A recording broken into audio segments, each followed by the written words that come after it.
since the second half, really, how much they've really struggled. Charged with finding some stability from this. Welcome back to the next episode of the journey of a grassroots rugby coach. And today I'm speaking with Merlin Gape O'Donnell. This is another two-part episode as we had quite a long chat around development of players, coaches, pathways, and a whole heap of other things around coaching. Merlin works in sports development and has previously worked with England Rugby as a community rugby coach. He's currently one of the under 15 DPP lead coaches for Harlequins in the UK, and where he's currently in his 6th year with the club. In a former role as the Director of Rugby at Weybridge Vandals, Merlin established a player pathway to help transition young players into senior rugby, and that created the club's first under 21s team.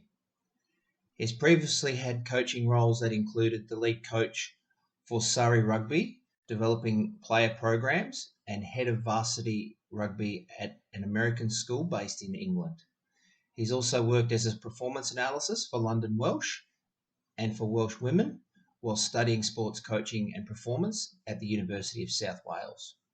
In this episode, we talked about having a blend between player-led and coach-led training, what gives your team energy and what takes it away, and being able to adapt training games to suit players' abilities, and how a lot of coaches are designing sessions not to develop players but to prepare them for the next game.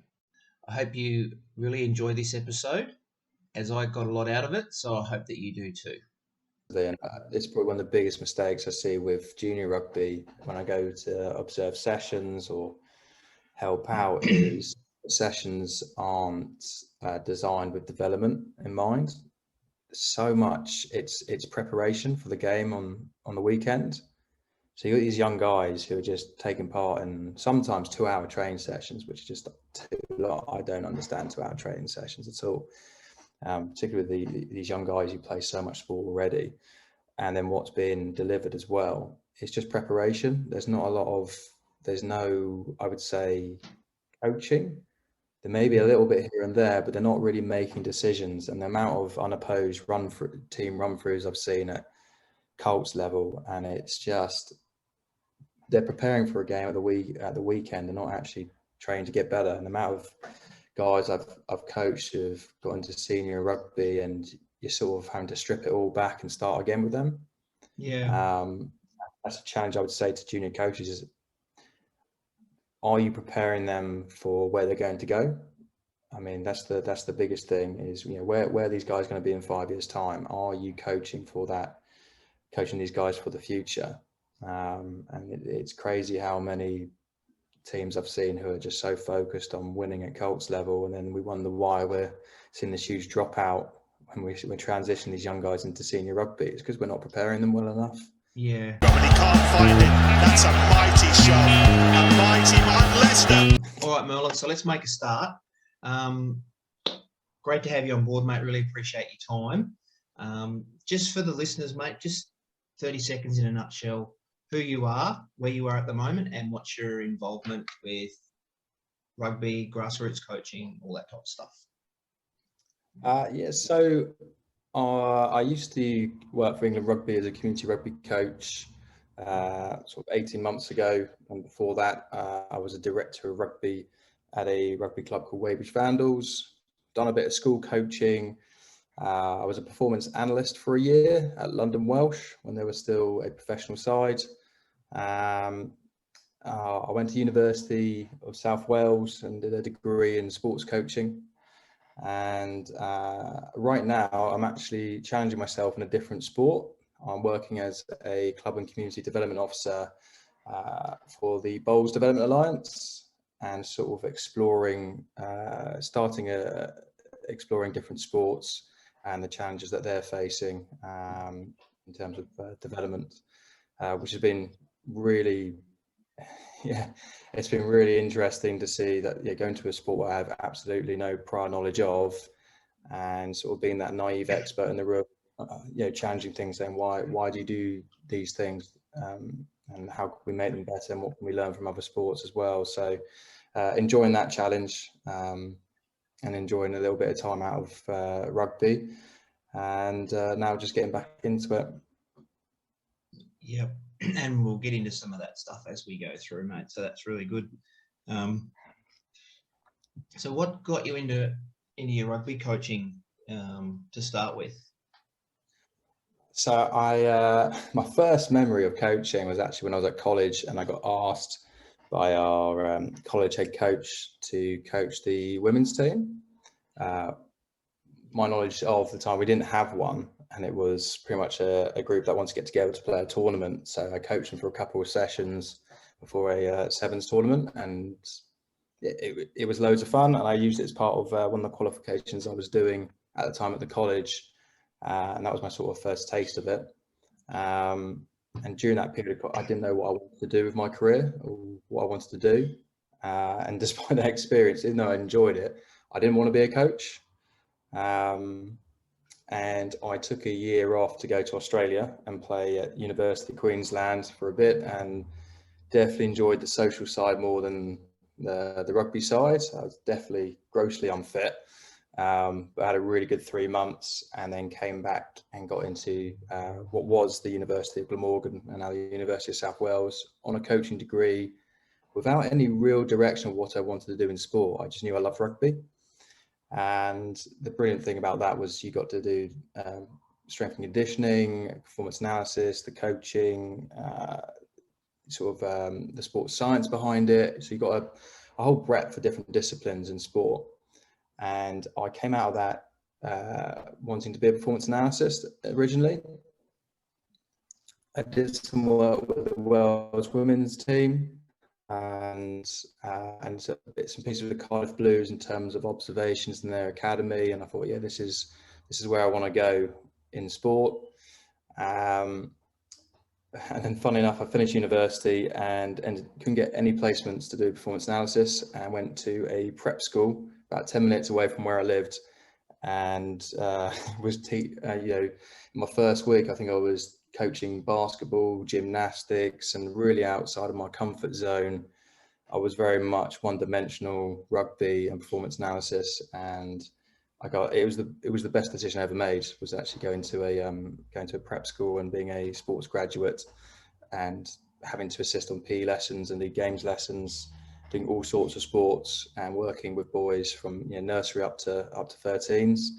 It was a real steep learning curve, and that's probably the first time I actually started to develop an understanding of how to coach, not just what you coach. And that was a very tough few months, having a really good session plan and wondering why the kids just misbehaved throughout the whole lesson, which they just ran circles around me.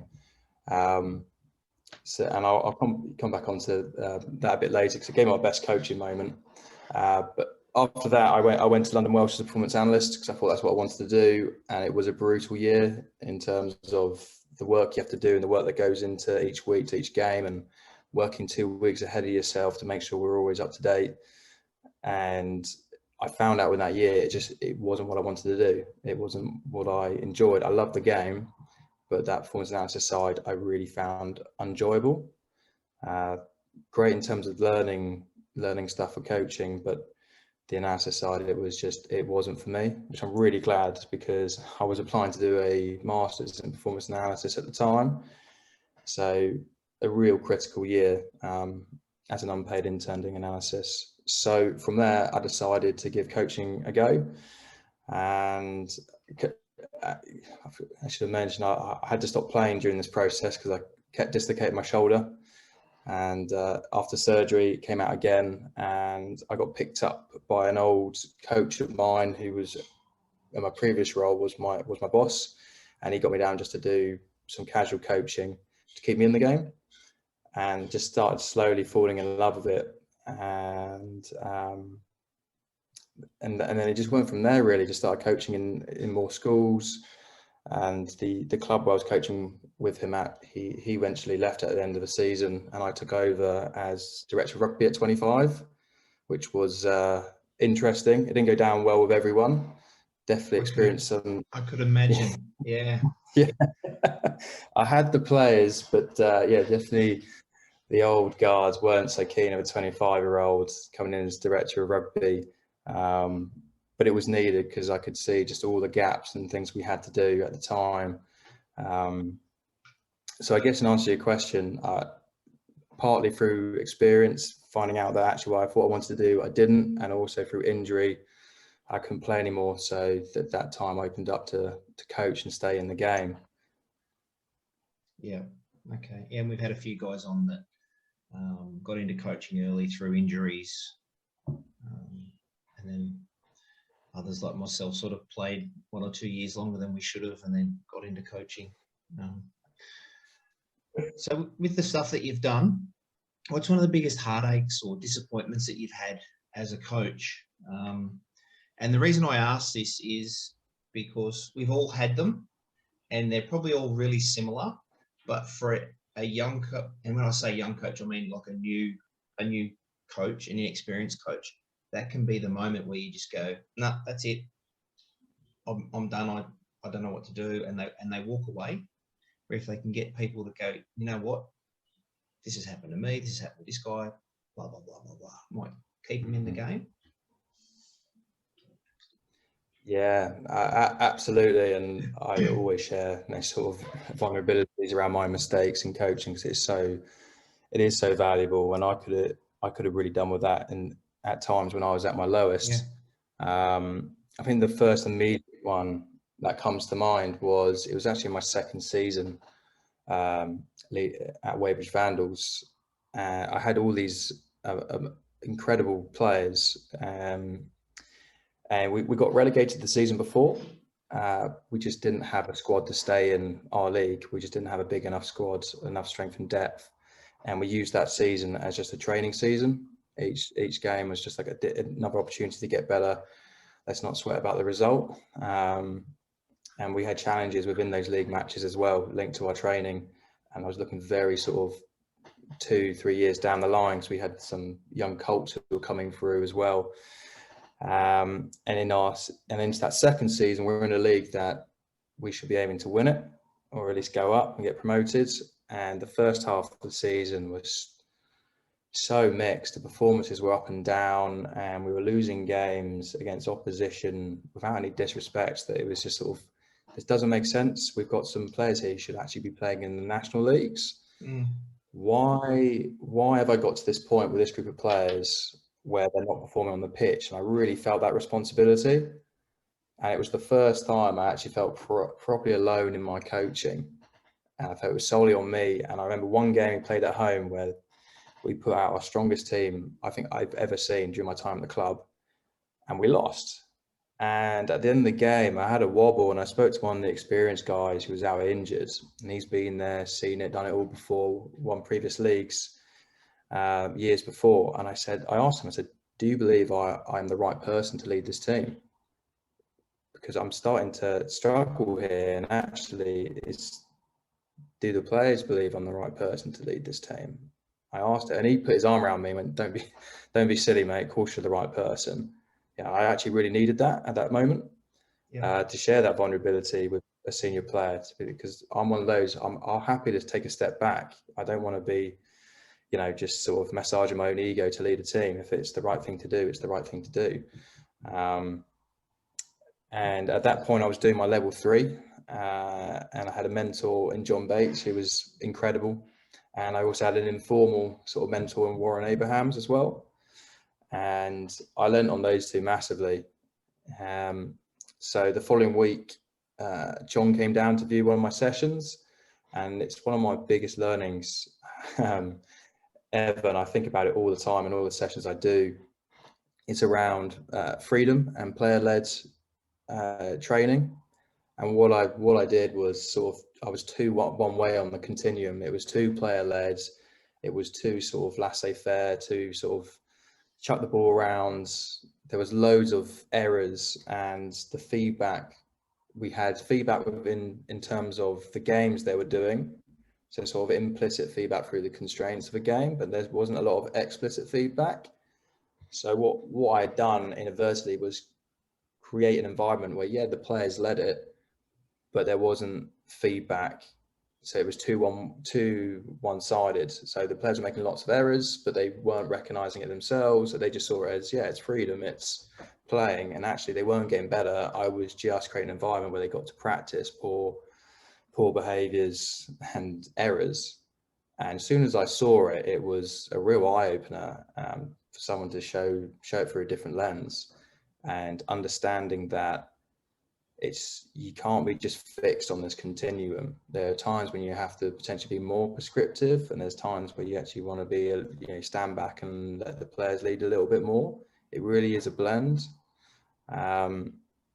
So from then on, it was looking at how we designed sessions and ensuring we had feedback within the constraints of the game linked to our behaviours onto the pitch. And that could be from simple stuff in terms of ball presentation to work off the ball. So for example, if we saw ball presentation, or people not realigning off the ball well enough, it would just be a turnover. And that's really simple at a simple level, but it was really effective. And then ensuring that we had explicit feedback in terms of coaches giving feedback to players in the moment where there was an error. Was it a decision-making error? Was it a skill error? And ensuring that player had that feedback and knew the difference, and then knew how to get better at it, and felt empowered to actually get better. I worked really hard on working on co-coaching with my assistant coach as well, and how we could actually work together to create a better environment for these players. And it didn't happen overnight. We did have a successful win our following fixture, but then it was still inconsistent. But you could see sort of the roots emerging of the guys actually putting what we're doing in training in terms of our positive behaviours onto the pitch. We actually did a challenge one game in terms of our team battery, so things that take away energy and things that give us energy, and how many team battery moments we have in a game. So for example, how are we going to react from a knock-on? Because that could really suck the energy out of a team, particularly when you're close to the try line. How do we react? So one of our games during this tricky patch was, the players set themselves a target of 20 team battery moments in this league match. If they hit 20 or more, I had to go, I think this time it was pizzas after training on Tuesday. I had to supply a load of pizzas. They hit 20 in the first half. And it was actually a game that we had to go, there was a serious injury on the opposite team, and we had to go play on a junior pitch. So we had a narrow pitch, and there was just no width whatsoever. So you talk about adaptability and team battery moments. I mean, going from a full-size senior pitch to a junior pitch and still playing a league game was pretty tough, and we were the team on the day that just adapted better. But it was good to see the guys linking that learning from training in terms of their team battery.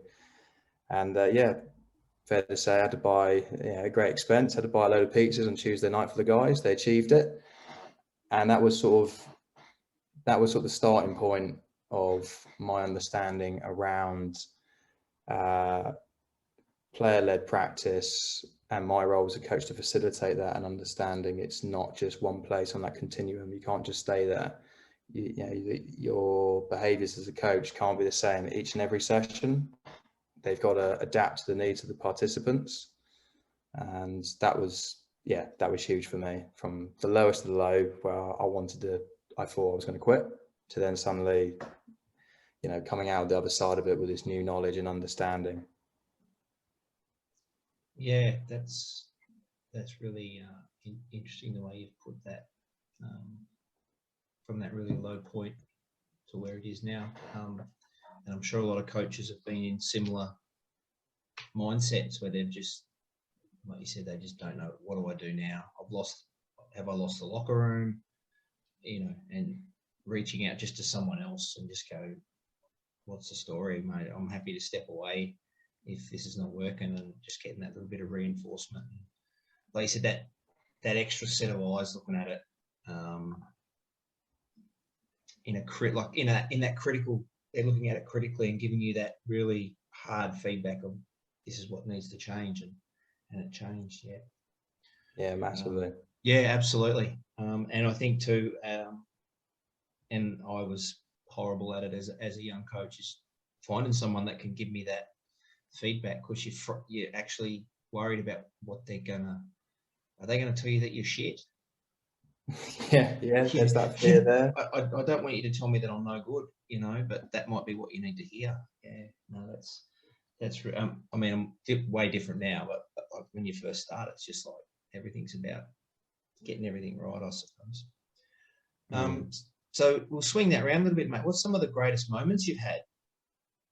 So I mentioned it at the beginning in terms of my coaching journey and where I was going. So that prep school I went to straight out of university, that's when I reflect back now, and I think that's where the first seed of coaching really got planted. It was coaching a PE lesson on basketball, and there was this one kid there who, at the time, I think we were sort of screening and making notes on, which we suspected he may potentially be dyspraxic, just looking at his fundamental movement skills and his coordination, and just seeing how upset he was in this first session because he couldn't make a basket. We're talking nowhere close, and all his mates are making baskets, and no one was passing him the ball within games. And actually, you know, I gave him a different method of scoring, than everyone else. So for him, if he hit the net, it was 50 points. If he hit the rim, it was 100 points. If he hit the backboard, it was 200 points, something along those lines. And then seeing him just graze the net and get those points, and his teammates suddenly passing him the ball, someone who was naturally being excluded because he wasn't very good at this activity, suddenly adapting it for him, but then also not signaling him, you know, sort of not keeping him involved in that team environment and adapting it for himself, and seeing guys chucking him the ball and working out very quickly, well, he may not be able to make a hoop, but he could score us points. So he got loads of touches of the ball and was able to shoot, and then from there we were able to tweak it and make it a little bit, started to challenge from there. And I think it was about 3 weeks later in the warm-up, he made a basket.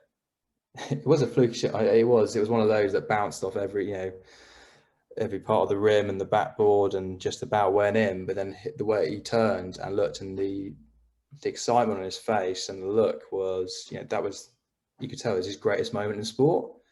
Yeah, because he's across all sports, he struggled and his face lit up, and it was like a really powerful moment for me that still resonates now. And I was like, oh, I love this. This is a great feeling, seeing someone go and achieve something they thought they were never going to achieve from somewhere where they were feeling really low and vulnerable, and the impact that would have on him as a kid at that time in, you know, a lesson that I knew he didn't enjoy PE because he wasn't good at it, and then seeing how he reacted from there, and then see him go from strength to strength, and actually see him in the football season giving it a good crack as well there and taking that confidence. It was, that's where I think it started, and it's quite addictive, that sort of moment of supporting someone and seeing them achieve something great. That was definitely my first sort of taste of it, really, and that's still up there despite doing quite a lot in rugby. It was actually a sort of a year 4, year 5 basketball lesson on a cold Monday morning that did it for me. So definitely one of my best moments.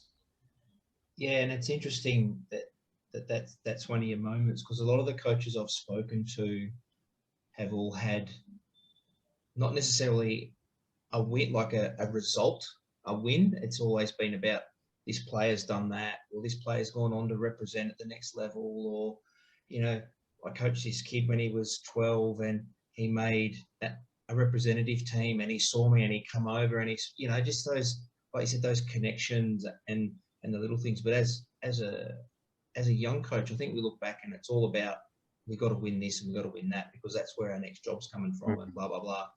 But now we're at the point, and I'm the same now, it's like, winning's nice, but, you know, and one of the guys at the club we coach here has just been called into the Tongan national team.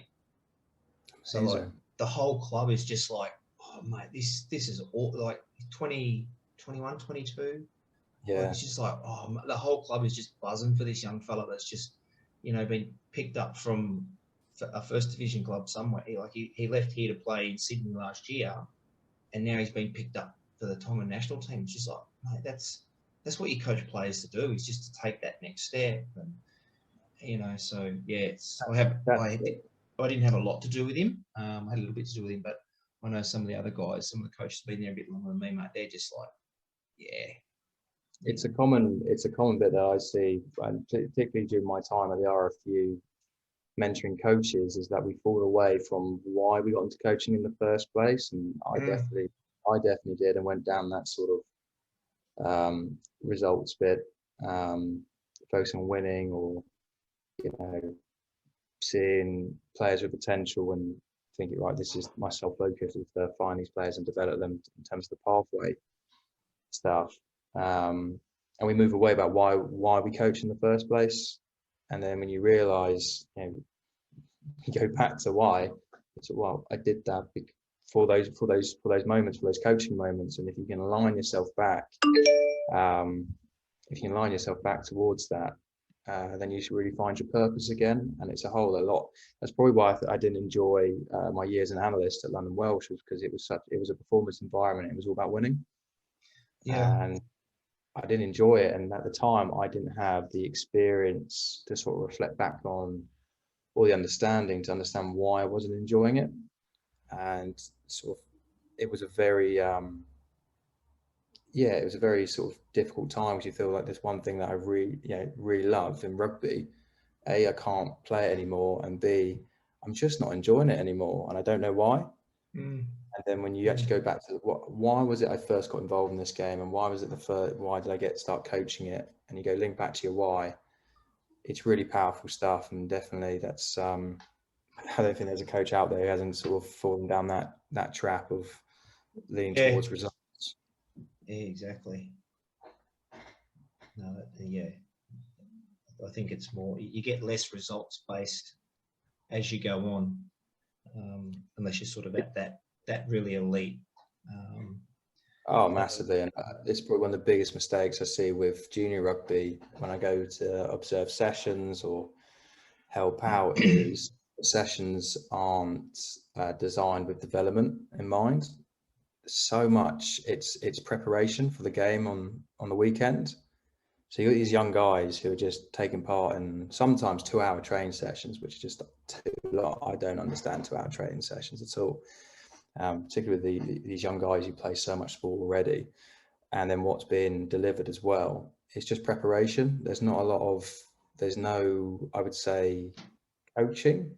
There may be a little bit here and there, but they're not really making decisions. And the amount of unopposed team run-throughs I've seen at Colts level, and it's just, they're preparing for a game at the weekend. They're not actually trained to get better. And the amount of guys I've coached who've got into senior rugby, and you're sort of having to strip it all back and start again with them. Yeah. That's a challenge I would say to junior coaches is, are you preparing them for where they're going to go? I mean, that's the biggest thing is, where are these guys going to be in 5 years' time? Are you coaching these guys for the future? And it's crazy how many teams I've seen who are just so focused on winning at Colts level, and then we wonder why we're seeing this huge dropout when we're transitioning these young guys into senior rugby. It's because we're not preparing them well enough. Yeah. Oh, absolutely. Yeah, that's a really good point. What are we preparing them for? I remember more than 10 years ago now, I had a family came over from South Africa, and this was back in the days when, if you were 14 and you were good enough, you could play senior rugby and get away with it. Well, you can't do any of that stuff anymore.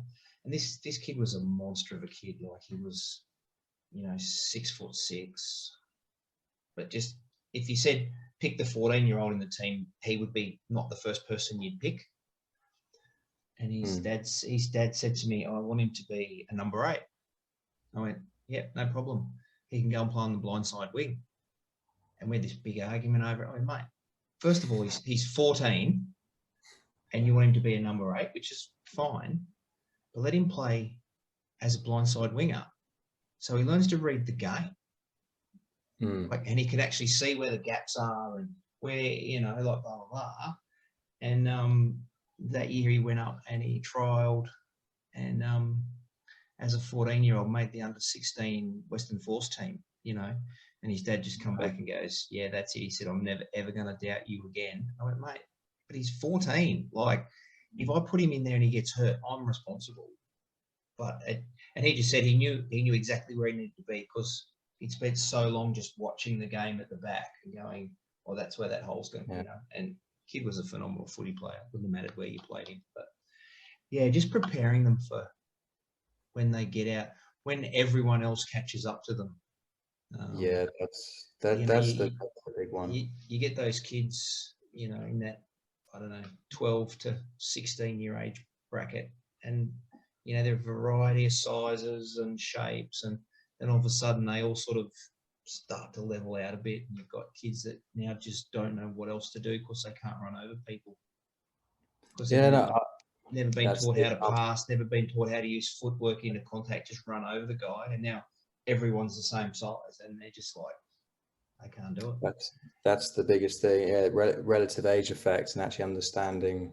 I see it all the time. I was on an assessment yesterday, assessing some players, and there was a big chap there, and you could tell his catch pass hasn't been worked on, and obviously at club he's the battering ram, and he ran at one of the smallest guys we went to one of the contact stations, and this small guy just chopped him back on his feet, and that was sort of game over for him really. And it's nothing that boy has done wrong. It's just he just hasn't had the support, the coaching, or been prepared in terms of, he may be successful now on a Sunday, but as soon as he goes up that ladder and starts playing at a higher level or just naturally within his age group, he's going to get found out. And it's quite common that overall players aren't being prepared well enough, or there's even the guys who are probably, I would say, your sort of summer babies who are smaller and 6 months behind their co-parts, and they've got 6 months less information than them, and how much support they're getting. It's something that I think at grassroots level need to be really more aware of. And how do we challenge these guys? And every club I've been to and done guest coaching at, there's one guy who's the talisman, and he's always the biggest. He's like the big guy, give him the ball, and it's how do we challenge him to keep him interested, but also serving him. He probably won't see it at that time because he's a young kid, but how are we preparing him for 2-3 years time? And we're one of the biggest failures in grassroots coaching is that play. It's short term. It's a short term approach to winning a game on Sunday, as opposed to actually these guys staying in the sport or falling in love with sport, full stop, and staying physically active for the whole lives and giving them the skills to go do that. And coaches being aware of how do we actually accommodate this in our session plans, and what does it look like? What's best practice? How can we get better at it? And then what do the players think themselves? I know this kid yesterday, if I asked him what was probably one thing he wanted to, it'd be interesting if I asked him, actually, it's probably one of my regrets. I should have asked him, what do you think you need to work on? I can guarantee it's probably catch pass. I don't know. I like to think it would be catch pass, and how many opportunities does he have to do that at his club? Yeah, and it's a difficult conversation too, because sometimes I do a couple of the age group stuff here with the rep teams, and you get these kids turn up and they go, I play this position, and you go, no, you don't. I can see why your coach puts you there because of this and this, but if you want to play it any further than what you're doing, you need to play in this position or that position. And half the time the kid's happy. It's the parents that you got to convince to let them, we want this kid to play. If you want your kid to play at the best level that he can, he can't play there anymore. He's got to play here. I saw a thing. I don't know whether you saw it or not. It came out today on one of the social media things. The guy in New Zealand, and they're talking about kids footy and all this stuff, and how, especially as coaches, he said he wants to change the KPI for all these junior coaches, and it's not about how many games they win every year, it's how many players do they have come back next year. Yeah. He said change the KPIs. He said they're not going to like it. The coaches aren't going to like it until they get used to, I'm coaching club footy and my role is to get this kid back next year and next year and next year and next year. Yeah. And I thought, yeah, that's That's it. That's it for me. That's what my sort of mission statement. If I was in charge of an academy or club or at any level, would be successfully measured where they're at in 5 years' time. That would be mine. I mean, I've coached guys who've gone on to representative rugby, which is great, but I just get as much of a thrill to see the guys who one guy comes to mind instantly. Guys who actually a lot of their development isn't the tack, it isn't the skills, it's actually the mental development and the social development. And there was one guy who he struggled with emotional control. Lots of, I'm quitting, I'm not playing anymore, to annoying his teammates, and sort of a bit of a prima donna at times, and a good rugby player, but just his social development held him back. And spending a lot of time with him to understand how has he got to this point? What's the stuff outside of rugby look like, and how can we support him best in this environment?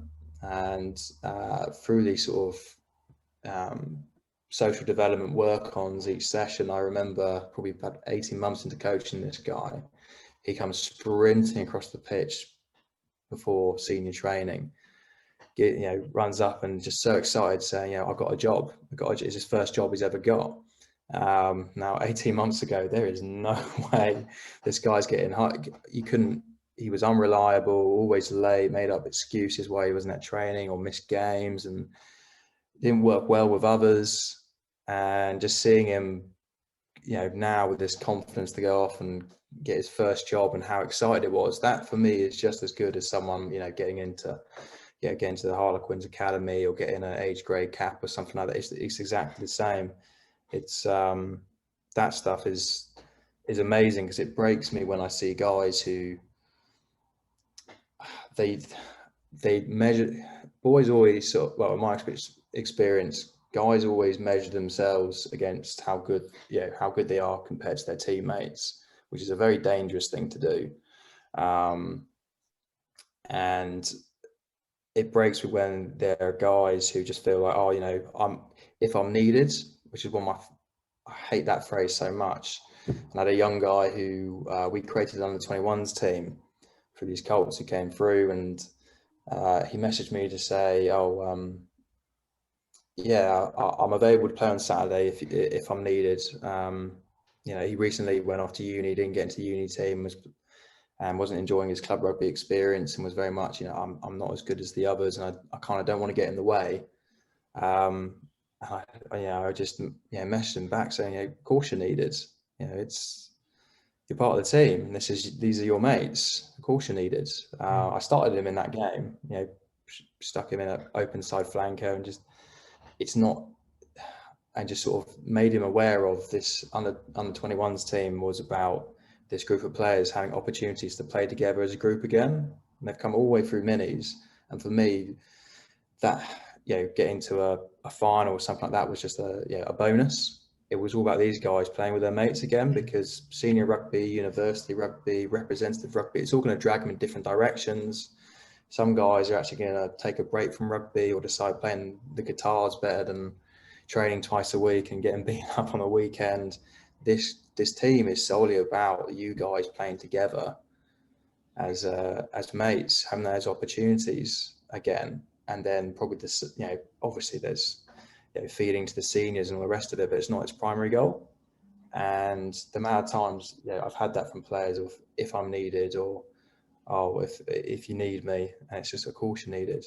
Your mates are playing, grab your boots, let's go and play. And that's the balances at grassroots rugby that coaches need to be aware of, is how do you challenge the guys who may be on that representative pathway to the guys who are going to be your next president, your bar manager, your club captain. You need all of them.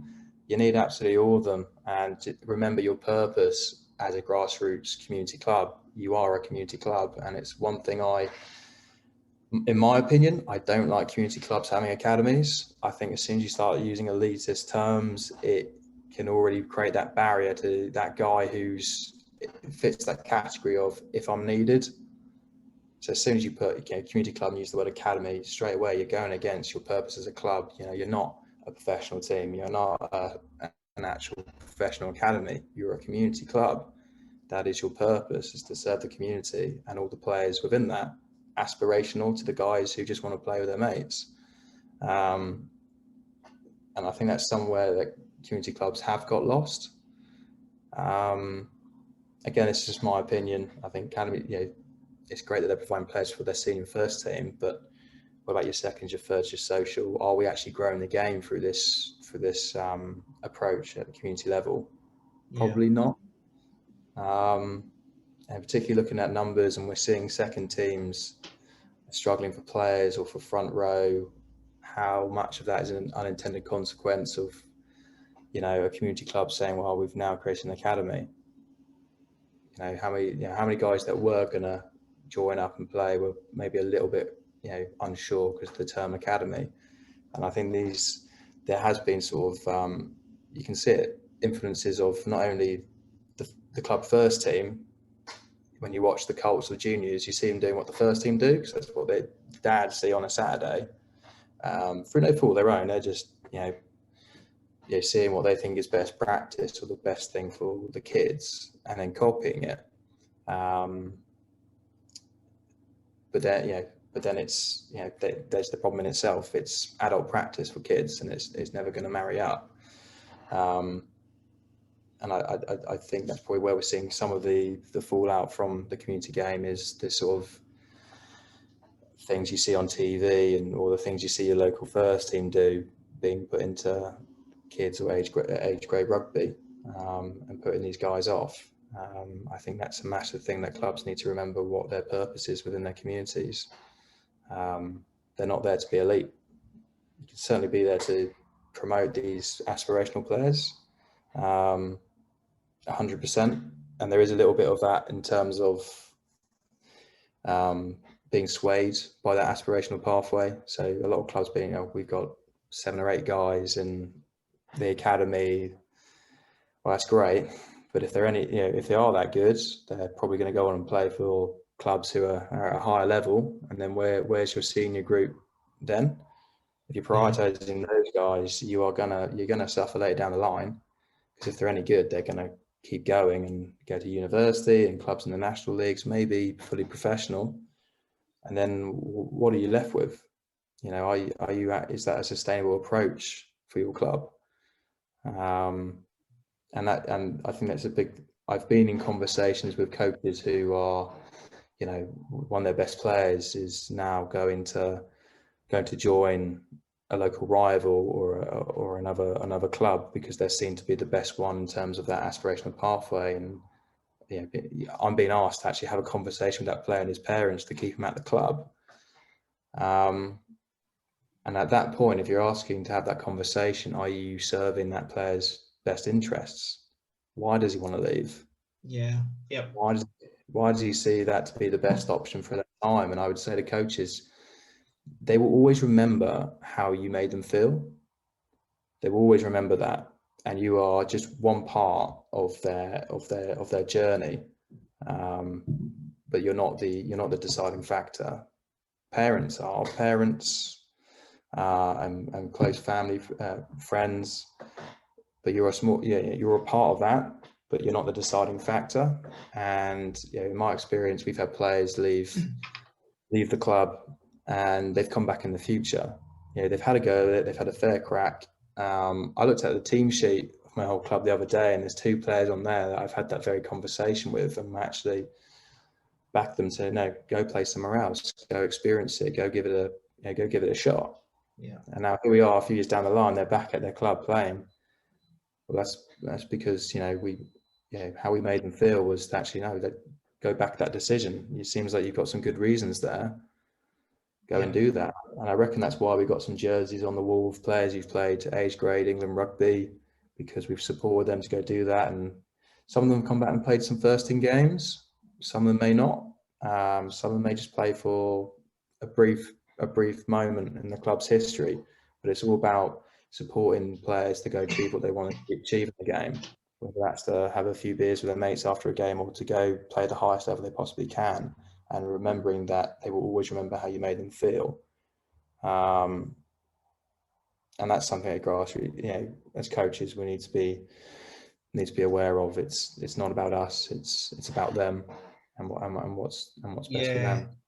Yeah, and I think players, the aspirational players, get to a point and even professional players will get to a point in their journey, and they'll go, I need to go to that club because of they run a better program, they've got a better whatever coach that can help me develop to the next level.